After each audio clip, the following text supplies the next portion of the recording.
No, thank you. I don't claim that this is an extraordinary work, but yes, I am of course proud of it.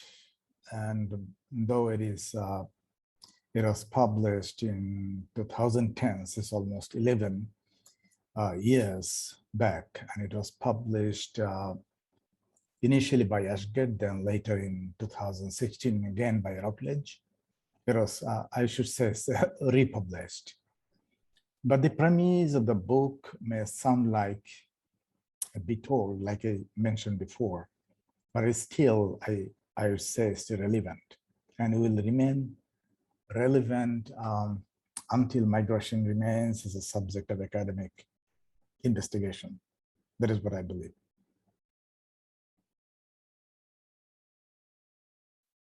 No, this has actually talked mostly about Bangladeshi migrants in Southeast and East Asia, and there is no reason to think that the scholarship is only for these regions. And what I dealt with in the book actually is relevant to the other regions that experience migration as it might be as a recipient country, might be as an origin country.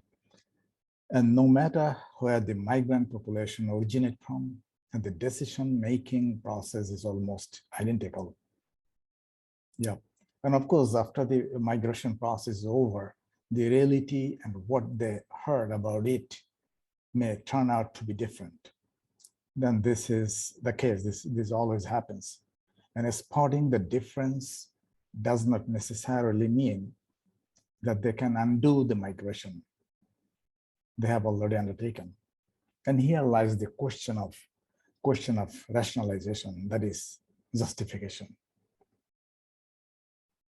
Yeah, as you read it, and you find that I have investigated two perspectives in the migration process. One is, the first is the pre-migration decision making, and the second is rationalizing post-migration experiences. True.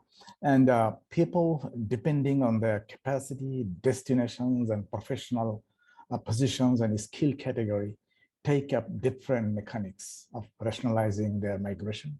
And undoing that migration could be very expensive. Hence, justifications are the only resort, and that is what you asked.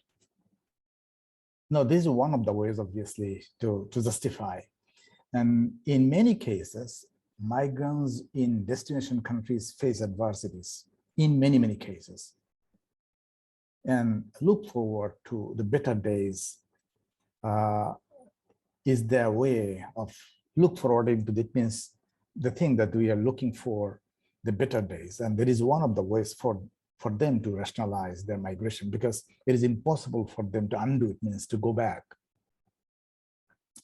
And while these justifications may be seen from an academic standpoint as subjective and may go beyond the bounds of quantitative calculations, the fact remains that the migrants themselves desire to shape their own narratives. Yeah, this is one of the ways they do, and that is one of the things that I have actually documented and analyzed. Yeah, the narratives. And this book records the narratives and many dealing with the myriad of archives and ranging from emotional to financial and physical, and taken from migrants' first-hand experiences. That was what actually I read in rationalizing the decisions. And while theories and treatment of migration issues in various research has addressed the rationalization of migration decision previously, and I would say most of this work has been presented in a dispersed manner. It means like in particular cases like Bangladeshis or South Asians in different countries, how do they rationalize or justify their migration once they do it? Because for them it's very expensive to undo it. Yeah, this is one of the reasons why they prolong their stay, sometimes without documentations, because they have to recoup the money they spend on the migration.